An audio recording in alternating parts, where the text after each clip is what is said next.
اے میرے پیارے پیغمبر، اگر آپ سخت دل والے ہوتے، سخت زبان والے ہوتے، آپ کا دل سخت ہوتا، زبان سخت ہوتی، گالیاں ہوتی، لنفضوا من حولک، کوئی بھی آپ کے قریب نہ آتا، آئے ہوئے بھی بھاگ جاتے، دور ہو جاتے، بکھر جاتے، منتشر ہو جاتے۔ اللہ پاک نے لوگوں کو قریب کرنے کا فارمولہ دیا ہے کہ نرمی دو، لوگوں کو آسانیاں پیدا کرو اور نرم ہو جاؤ۔ کسی نے زبان سے پوچھا ان دو کچلیوں کے درمیان تو کیسے گزارا کر رہی ہے؟ تو وہ کہتی ہے کہ میری نرماہٹ کی وجہ ہے، میرے نرم ہونے کی وجہ ہے۔ نرم بندہ سخت لوگوں میں زندگی گزار سکتا ہے میرے دوستو۔ اور نرمی، ہماری زبان بھی نرم ہونی چاہیے، ہمارا لہجہ نرم ہونا چاہیے۔ ہم قساوت قلبی کا شکار ہو چکے ہیں۔ ویسے ہمارے اندر یہ عادت ہے، باہر کے حوالے سے ہم بڑے مذہبی پیش ہوتے ہیں، ہمارا بڑا رویہ اچھا ہوتا ہے۔ اصل میرا اور آپ کا امتحان ہمارا گھر ہے، ہمارا ماحول ہے، ہمارا وہ معاشرہ ہے جس کے اندر ہم پیدا ہوئے، زندگی گزار رہے ہیں۔ ہمسایوں کے ساتھ آپ کا کیا رویہ ہے؟ رشتہ داروں کے ساتھ آپ کا کیا رویہ ہے؟ میرے معزز سامعین، یہ سب سے پہلا امتحان ہے۔ باہر کے اندر تو بڑا مقام، بڑی طریقے سلیقے کے ساتھ زندگی گزارتے ہیں اور بڑی محبت کے ساتھ۔ کمال تو یہ ہے کہ آپ گھر کے اندر، آپ معاشرے کے اندر سخت لوگوں کے سامنے، سخت رویوں کے سامنے نرمی کا رویہ اختیار کر کے ماحول کے اندر تبدیلی پیدا کریں۔ یہ سب سے بڑی اعلیٰ چیز ہے۔ تو میرے پیارے پیغمبر صلی اللہ علیہ وسلم کی ایک صفت ہے لین القلب۔ اپناؤ گے صفت کو؟ وعدہ نسی انشاءاللہ العزیز۔ یعنی ہم نے صداقت کو اپنانا ہے، ہم نے امانت کو اپنانا ہے، اور ہم نے اپنے آپ کو لوگوں کے لیے نرم دل بنانا ہے۔ میرے پیارے پیغمبر صلی اللہ علیہ وسلم کی نرمی کا عالم، بہت سارے واقعات ہیں، بہت سارے واقعات۔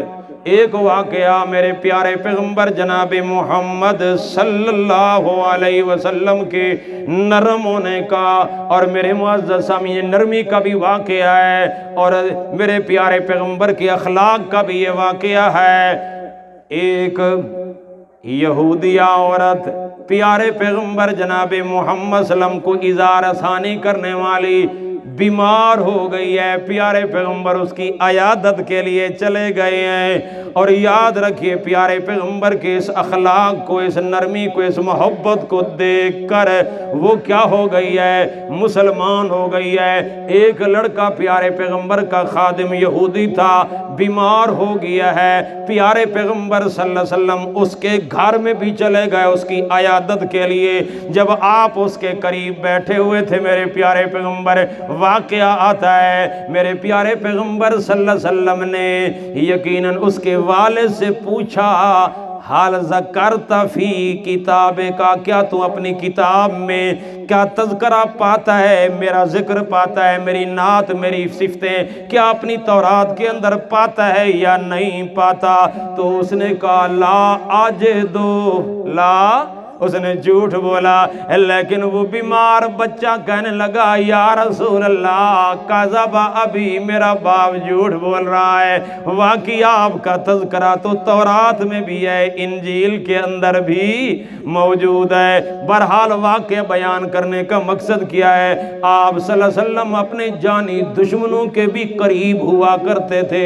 آپ کی نرمی کا یہ عالم تھا، آپ درگزر کرنے والے تھے، معاف کرنے والے تھے، اور معافی کا تو یہ عالم تھا۔ فتح مکہ ہوا ہے، پیارے پیغمبر صلی اللہ علیہ وسلم نے معافی کا عام اعلان کر دیا ہے، لا تثریب علیکم اليوم، اے مکے کے تمام لوگوں میں نے تمہیں اللہ کی رضا کے لیے معاف کر دیا ہے۔ میرے پیارے پیغمبر جناب محمد صلی اللہ علیہ وسلم کی ایک ایک صفت کو اٹھاؤ، یقیناً ایک ایک صفت اعلیٰ صفت ہے، اعلیٰ عادت ہے، بہترین صفت ہے۔ آپ امین بھی ہیں، اعلیٰ امین ہیں، آپ صادق ہیں، صداقت کے اعلیٰ مقام پر فائز ہیں، آپ امانت دار ہیں، اعلیٰ مقام ہے۔ میرے پیارے پیغمبر عف اور درگزر کرنے والے تھے۔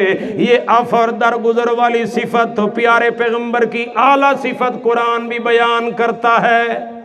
وَاعْفُ عَنْهُمْ وَاسْتَغْفِرْ لَهُمْ، اے میرے پیارے پیغمبر آپ ان کو کیا کر دیں؟ معاف کر دیں، درگزر فرما دیں۔ تو میرے دوستو ہم بھی درگزر کرنے والے بنے، ایک دوسرے کو معاف کرنے والے بنے، ایک دوسرے کے ساتھ محبت کرنے والے بنے۔ اچھا اگر بعض مرتبہ اختلاف ہو گیا ہے کسی مسئلے کے اندر، اختلاف کو عداوت کا باعث نہ بنایا کرو، اختلاف کو نفرت کا باعث نہ بنایا کرو۔ اگر قرآن پاک کی کسی آیت کے فہم کے اندر اختلاف ہو رہا ہے، بنیادی چیزوں کے اندر تو اتفاق ہے، ہر بندہ مانتا ہے، لیکن اگر قرآن پاک کی کسی آیت کی تفہیم کے اندر اگر اختلاف پیدا ہو گیا ہے تو اس اختلاف کو عداوت اور نفرت کا ذریعہ نہیں بنانا چاہیے۔ اگر تیرے نزدیک دوسرا بندہ غلطی پر کھڑا ہوا ہے، بس تیرا حق بنتا ہے دلائل کے ساتھ، محبت کے ساتھ، الفت اور ہمدردی کے ساتھ اس کو سمجھا دے، بلکہ زیادہ قریب کر، اس کو محبت دے، اس کو زیادہ ہو سکتا ہے وہ تیری بات سمجھ جائے۔ اگر نفرت کریں گے، کاٹ کاٹ کے رکھتے چلے جائیں گے، ہم اپنا پیغام دوسروں تک کیسے پہنچا سکتے ہیں؟ میرے معزز سامعین، اگر اختلاف بھی ہو گیا، اختلاف کو نفرت کا باعث نہیں بنانا چاہیے نا۔ تو یہ بات یاد رکھیے۔ اصل میں آج تھوڑا سا کسی بھی اصل میں فرقے کیوں وجود میں آئے ہیں پتہ ہے؟ کوئی اختلاف ہوا نہیں، دوسرے نے کہا او بس یہ تو مسلمان ہی کہنی اپنی فرقہ ہی بناؤ، اپنا الگ ہی طریقہ اختیار کرو۔ نہیں میرے معزز سامعین، یہ بات تو قرآن نے ہمیں کہہ دی ہے وَلَا تَفَرَّقُوا، کہ فرقہ فرقہ نہ ہو جاؤ۔ اچھا کتنے مسائل کے اندر ہم دیکھتے ہیں صحابہ کرام، ائمہ مجتہدین کے اندر بھی ہمیں تاریخ کے اندر، کتابوں کے اندر اختلاف نظر آتا ہے، بہت ساری باتوں میں اختلاف نظر آتا ہے، لیکن کبھی ہم نے ان کے حوالے سے یہ نہیں دیکھا کہ انہوں نے ایک دوسرے پر کیچڑ اچھالا ہو، زال اور مزل کی بات کی ہو، گمراہ ہونے کی بات کی ہو، کافر ہونے کی بات کی ہو۔ نہیں میرے معزز سامعین، ادب و احترام کے ساتھ ایک دوسرے سے اختلاف رکھو۔ اختلاف برا نہیں ہے، اختلاف برا نہیں، اختلاف راہ حق کو کھولنے کا ایک راستہ ہے، تحقیق کا ایک راستہ ہے۔ اختلاف ہوگا، اختلاف کرو گے، لیکن اختلاف کو نفرت کا، عداوت کا، بغض کا، تفرقے کا اگر سبب بناؤ گے تو پھر یہ اختلاف نہیں، یہ افتراق ہے، اور یہ افتراق اور فرقہ شریعت میں اس کی کوئی گنجائش نہیں ہے۔ برداشت کیا کرو، برداشت کرنے والا ہی کامیاب ہو جاتا ہے بندہ۔ اللہ تعالی ہم سب کو برداشت کرنے والا بنائے۔ میں یہ کہہ رہا تھا کہ اگر رسول اللہ سے محبت ہے، رسول اللہ کی صفتیں اپنے اندر اپناؤ۔ رسول اللہ صلی اللہ علیہ وسلم کی صفتوں میں سے امین صفت، سچائی والی صفت، عفو اور درگزر والی صفتیں، یہ صفتیں میرے پیارے پیغمبر جناب محمد صلی اللہ علیہ وسلم کی زندگی کا ایک ایک لمحہ ہمارے لیے بہترین نمونہ۔ آپ صلی اللہ علیہ وسلم کی تعلیمات میں یہ بھی تعلیمات ہے۔ آپ صلی اللہ علیہ وسلم نے یہ بھی فرمایا ہے، راستے میں پڑا ہوا کانٹا ہے، روڑا ہے، اس کو ایک طرف کیا کر دو، ہٹا دو، دور کر دو، تاکہ آنے جانے والوں کو تکلیف۔ اے عمل اساں کدی کیتے تھے؟ اساں گڈی اتھے ہی کھڑے تو رستہ بند تھی ونجے، ایویں نہیں تھے کرنے، پارکنگ اتھے ہی کرے سو تاکہ آنے جانے والوں کو کیا ہو جائے۔ نبی پاک صلی اللہ علیہ وسلم کے اسوہ حسنہ پر عمل کرنے والا اپنی گاڑی کو، موٹر سائیکل کو وہ احتیاط کے ساتھ کھڑا کرے گا کہ کہیں آنے جانے والوں کو تکلیف نہ پہنچے۔ راستے میں روڑا پڑا ہے، رک جائے گا، ہٹا دے گا تاکہ کسی کو تکلیف نہ پہنچے۔ میرے دوستو یہ ہیں، یہ اعمال بہت سارے ہیں، ٹائم تھوڑا ہے، بہت سارے ہیں۔ میرے پیارے پیغمبر کی زندگی کے بہترین اعمال جو محبت کی نشانی ہے، آپ کے ساتھ الفت کی نشانی ہے، الفت کی دلیل ہے۔ یہ چیزیں ہیں جس کو اپنانے سے ہمارے اندر پیارے پیغمبر صلی اللہ علیہ وسلم کی محبت پیدا ہوگی اور ہم اللہ کے مقرب بندے بن جائیں گے۔ اگر ہم نے رسول اللہ کے طریقوں کو چھوڑ دیا، آپ کے اخلاق کو ہم نے چھوڑ دیا، آپ کے کردار کو چھوڑ دیا، آپ کے اور درگزر والی زندگی کے اس نمونے کو نظر انداز کر دیا اور ہم متشددانہ رویہ اختیار کر کے زندگی گزارتے رہے، پیارے پیغمبر صلی اللہ علیہ وسلم کی نرمی والی اور زندگی کو، اعلیٰ زندگی کو اگر ہم نے نظر انداز کر دیا تو یاد رکھیے ہم کامیاب قطعاً نہیں ہو سکتے۔ ہم دین کے سچے دائی ہیں اور دائی بندے کا حق بنتا ہے کہ پیارے پیغمبر صلی اللہ علیہ وسلم کے والے اعلیٰ دائی پیارے پیغمبر جس کو اللہ پاک نے فرمایا وَدَاعِيًا إِلَى اللَّهِ، دَاعِيًا إِلَى اللَّهِ، اور داعِيًا إِلَى اللَّهِ رسول اللہ ہے تو پیارے پیغمبر صلی اللہ علیہ وسلم جیسے دائی ہم بھی بن جائیں۔ اللہ پاک ہمیں آپ صلی اللہ علیہ وسلم کے اسوہ حسنہ کے اوپر صحیح معنی عمل کرنے کی زندگی نصیب فرمائے، آپ جیسے اللہ اخلاق اپنانے کی توفیق عطا فرمائے۔ بہت ساری زہری چیزوں کو ہم نے دین اور نسبت رسول کے نام سے اپنایا ہوا ہے، خدا را ان کی تحقیق کرو کہ واقعی وہ رسول اللہ صلی اللہ علیہ وسلم کے اعمال ہے یا محبت رسول کے یہ تقاضے ہیں، کیا صحابہ کرام نے یہی کچھ کیا تھا؟ نہ، اس کی تحقیق کرو۔ اور جو چیزیں میں نے بیان کی ہیں اس میں کسی فرقے والے کا ایک ذرہ برابر بھی اختلاف ہے، اختلاف ہوتا ہے یار۔ امانت میں ہم نے خیانت نہیں کرنی، امانت کے اندر دیانت اختیار کرنی ہے۔ کس فرقے والے کا اختلاف ہے مجھے بتاؤ؟ کسی کا، شیعہ کا، بریلوی کا، دیوبندی کا، سنی کا، کسی کا۔ میں نے کہا سچ بولو، کسی کا اختلاف بتاؤ۔ میں نے کہا کہ درگزر کر دو، معاف کر دو، کسی کا اختلاف بتاؤ۔ میں نے کہا پیارے پیغمبر کی صفت ہے نرمی اختیار کرو، کسی کا اختلاف۔ آپ صلی اللہ علیہ وسلم کا طریقہ تھا غیبت کسی کی نہ کرو، گلہ شکوہ کسی کا نہ کرو، کسی کی پیٹھ پیچھے برائیاں بیان نہ کرو، کسی کے اوپر بدگمانی نہ کیا کرو، کسی کے اوپر بہتان تراشی نہ کیا کرو، کسی کی چغلی نہ کھایا کرو، کسی کو برے القاب سے یاد نہ کیا کرو، کسی کی تذلیل و تحقیر کرتے ہوئے مذاق نہ اڑایا کرو۔ یہ وہ باتیں ہیں جس کا کسی فرقے والے کا، کسی مسلک والے کا، کسی جماعت والے کا، کسی چھوٹے بڑے فرقے کا ذرہ برابر بھی اختلاف نہیں ہے۔ اختلاف نہ ہونے کے باوجود بھی ہم ان تمام تر چیزوں کے اندر رسول اللہ کے اسوہ حسنہ کو چھوڑ کر رکھ دیا ہم نے۔ اختلاف ان میں نہیں ہے، اور جن چیزوں میں اختلاف ہے ہم اس میں زیادہ زور دیتے ہیں، اور جو اتفاقی چیزیں ہیں ہم اس کو اپنانے کے لیے بھی تیار ہیں۔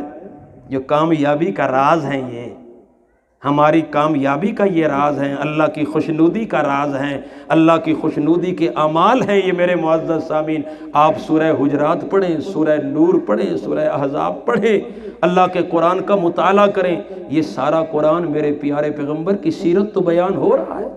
اما عائشہ رضی اللہ، آخری بات، اما عائشہ رضی اللہ تعالی عنہا سے پوچھنے والے نے پوچھا، اے اماں جان، پیارے پیغمبر صلی اللہ علیہ وسلم کی کوئی سیرت کا واقعہ بیان کرتے، آپ کی شکل و صورت سیرت ہمارے سامنے آ جاتی، اماں جان کیا فرماتی ہیں؟ اما تقرأ القرآن، کیا تم نے قرآن نہیں پڑھا؟ کیا تم نے قرآن؟ کان خلق القرآن، میرے پیارے پیغمبر کے اخلاق کیا ہیں؟ آنکھوں چا قرآن۔ یار قرآن میرے پیارے پیغمبر کی سیرت ہے، پیارے پیغمبر صلی اللہ علیہ وسلم کے اخلاق ہیں، پیارے پیغمبر صلی اللہ علیہ وسلم کی زندگی ہی اسی کے اندر رکھی ہوئی ہے۔ تو یہ قرآن کا ہم مطالعہ عملی حوالے سے کریں، عمل کی نیت سے کریں، کردار کی پاکیزگی اور طہارت کے حوالے سے کریں۔ دیکھو دین کو ہم اس حوالے سے اپنائیں کہ ہم اپنے آپ کو آخرت کی پیشی کے لیے تیار کر لیں، بس دین اس مقصد کے لیے۔ جھگڑے جھیڑے یہ تمام تر اختلافات ٹھیک ہے، تحقیقیں کرتے رہو، یہ ثانوی درجہ ہے۔ میں اپنے آپ کو یہ تیار کر لوں کہ کل قیامت کے دن اللہ کی عدالت کے اندر میں سرخرو ہو جاؤں، مجھے یہ فکر ہونی چاہیے۔ میں جو بھی دین پر عمل کروں، دین کا کوئی مسئلہ سمجھوں، اس نیت سے سمجھوں کہ اللہ کی بات سچی کھری بات مجھے سمجھ میں آ جائے، میں کہ تاکہ کل قیامت کے دن اللہ کے عذاب سے بچ کر اللہ کی جنت کا مستحق ہو جاؤں۔ یہی میری تڑپ ہے، یہی طلب ہے۔ آپ دین کو اس حوالے سے لیں، آپ دین کو اس حوالے سے اس پر عمل کریں۔ اگر آپ کا شوق اختلاف کے اندر پڑھ کے بحث اور مباحثے کرنے کا ہے، اور یاد رکھیے اگر آپ کے اندر تزکیہ اخلاق نہیں ہے، آخرت کی فکر نہیں ہے، آخرت کی تیاری کو آپ مد نظر نہیں رکھتے، تو یہ ساری بحثیں، سارے مباحثے یہ رائگاں ہوتے چلے جائیں گے۔ اگر آپ مکالمہ مباحثہ اس حوالے سے کرتے ہیں کہ اللہ کی بات سچی کھری بات، پیارے پیغمبر کی سیرت مجھے سمجھ میں آ جائے، تاکہ کل قیامت کے دن عذاب سے بچ کر اللہ کی رحمت کا اور جنت کا مستحق ہو جاؤں۔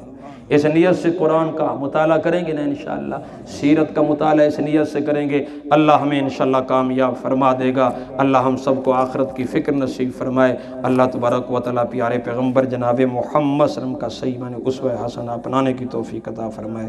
سبحان ربک رب العزت عما یصفون۔